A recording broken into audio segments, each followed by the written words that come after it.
babies. I don't want to go out there because then they'll run off. Oh, kind of makes me wish that I would have got some apples and pears from my parents' house, rather than them trying to eat the neighbors, whatever that is. Well, howdy there, friends. Today I'm going to try to explain a little bit about Genesis and the Genesis singularity and what happened with the beginning of everything. Why there is something rather than nothing. But first, that last video I was very disappointed with this microphone. I had the volume cranked all the way up and it still was not adequate for me. I'm going to try it one more time. And hopefully it's charged up because somebody apparently tried to borrow it from me. So let's give it a try. I'm going to stop here and... Alright, see that? The green light is on. That says it's connected. Can you hear me better? Does this make a difference? I don't know. If this doesn't make a difference, then it's using the phone mic. But we're in a much closer space here. I'm coming to you from the camper because things have to start coming together for our trip Labor Day weekend. Where should I put this? It seems like when I put it on my shirt, it kind of flops in. Can you hear me now? Alright. Alright, let's get into this. I'm going to do the best that I can. I've been wanting to do a video on this for a while, and I needed to catch up on my reading, and this is kind of a hard thing to explain, especially if you're not familiar with this subject and you're a materialist. Oh my God, this is going to be a longer video, but let's get into it. So, Genesis, debunking the Big Bang.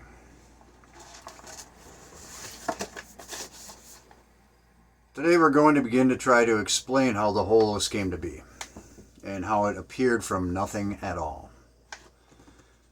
All these explanations can be found in Metarationalism, the book by Morg. The New Science of Mind. I have it right here. Almost done with it. The binder's starting to fall apart. That might be my fault. But, so, first of all, last video we covered the PSR. And we know that no matter what, reason can exist. Because without reason, only impossibility and chaos would exist. And impossibility is impossible. So reason must exist. Impossibility is a logical impossibility. Does that make sense? Now try to imagine non-existence. You can't. Because what is non-existence? It is not existing. And by the definition of existence, non-existence cannot exist. It's a logical contradiction. And it's not darkness, because darkness exists. You can't picture non-existence, and doing so means that you would be there to see it. And if you were there to see non-existence, then you would be existing, and that would cancel out non-existence. So, non-existence is in no way reasonable, so it can exist according to the PSR. Nothingness, on the other hand, can exist when defined as the ground state of existence or reality. Metarationalism defines nothing as something because zero is actually a container of all values. It's a 0, 1, and infinity, if you will. We'll get into more of that later. It's a 0, of course. It's a 1 because it's one container of everything. And it's an infinity because it contains an infinity of all numbers. If 0 is the ground, like a fulcrum, then you have numbers going from 1 to infinity on one side of it, and -1 to infinity negative infinity on the other side. There's no end. Let me pause to let the fire trucks finish up. A few moments later. I like to imagine zero as like a fulcrum point between all of the negative and positive values. If you think of it like that, this will make all of this quite a bit easier. If you can understand the power a ground has to the electrical circuit, then you begin to understand the power zero or ground has in mathematics. The relation between ground and a value determines potentiality, and from potentiality you get voltage and everything else that makes energy, that creates energy's power to do things. Like Spinoza, Metarationalism lays out the universe as an interconnected logical structure. Hegel believed that existence is a system of logic exploring and expressing itself as the world. In the book Metarationalism, all the math you need to explain these concepts can be found, but I'm not going to cover all that right here because there would be many videos and it's very complicated, and I would need to have some kind of graphics where I can so I can explain these type of things. This is a pretty low-tech channel. I'm doing all this on a cell phone and the cheapest microphones I could buy. Euler's formula, or the source formula, e to the ix equals cosine x plus I sine x, or some would call it the God equation, shows how, according to the PSR, floating points have eternal motion. This eternal mathematical motion translates to sinusoidal waves. These sinusoidal waves, when in phase, are the basis thoughts that create the mental domain of frequency we call the source. What science would call the Big Bang is actually a result of these waves shifting out of phase and creating a chain reaction where simple basis waves combine to become more and more complex Fourier wave functions. This is called the inverse Fourier transform, or the IFT. Covered far more extensively in the book Metarationalism, IFT creates complex frequency functions which result in space-time. These interactions create the structures and events that we observe as human beings in the holos. Voila. No God is required to create space-time universe at all, just math. Space-time isn't a stage where events happen. It's a dynamic construct born of countless wave interactions, each influenced by its phase and amplitude. As you can see, without difference, there is no space-time. There needs to be a difference to create a potentiality. So when zero is balanced and the waves and all the waves are in phase and not different, there is no space-time. Without dimensions to measure, everything is compacted into a single point, or a genesis singularity, or the source.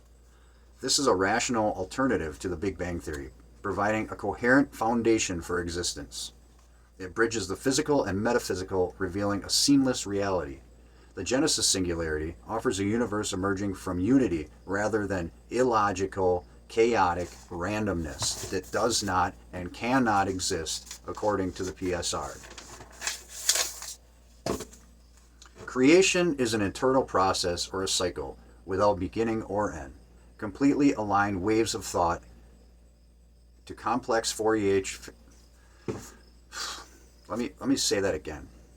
Beginning with completely aligned basis waves of thought in the source, eventually becoming complex wave functions, which creates space-time, which creates light, which creates matter, and eventually back to the beginning of the cycle for eternity, and on and on and on, without end. It's unity to separation to evolution, back to unity, back to breaking up into separation, evolution, back to unity. It's an on and on endless cycle. And there is no beginning and end. So The Genesis singularity is a state where the vast network of minds, or zetas, is in perfect alignment. And that is, I guess, what everybody would consider a beginning. But it's really not a beginning. It's just one part of the cycle that continues on and on and on. And in a later video, I'm going to discuss in greater detail how thought equals light. I would like to do a video on zetas, souls, and minds, and how they're all the same. And I'm getting a lot of ideas. This book has really got my mind turning. It's way better than I ever imagined it was going to be. And I'm very happy. The math parts are a little complicated, but if you power through them, it's well worth the reward at the end. So if you want to know more about these subjects, pick up Metarationalism for yourself. You can find it on Amazon. You can download it on Kindle. And be on the lookout for Cosmogenesis, I believe, is the next book coming out at the end of this month. And if you haven't, pick up Neogenesis, the first book in Morg's series. And be on the lookout for maybe not the next video, but the videos coming up. There will be more traveling. We have a lot of stuff to do first, but I'm excited for that. And I hope you have a safe weekend. I hope you enjoyed this video. I hope you like, subscribe, and share this information with anybody who thinks that they have questions about the Big Bang or the beginning of everything. And if they have any questions about Neogenianism. If you find anything that I misstated in this video, if you are a Neogenian and you think that I got anything wrong, please tell me, and I will correct it, and I will update it in a future video, because I don't want to be putting out the wrong information out there. I want to get this stuff right, or I'm not going to make videos about this stuff. So I just want to make sure it's correct. And with that, have a safe week, and see you next time. Ad Astra, my friends.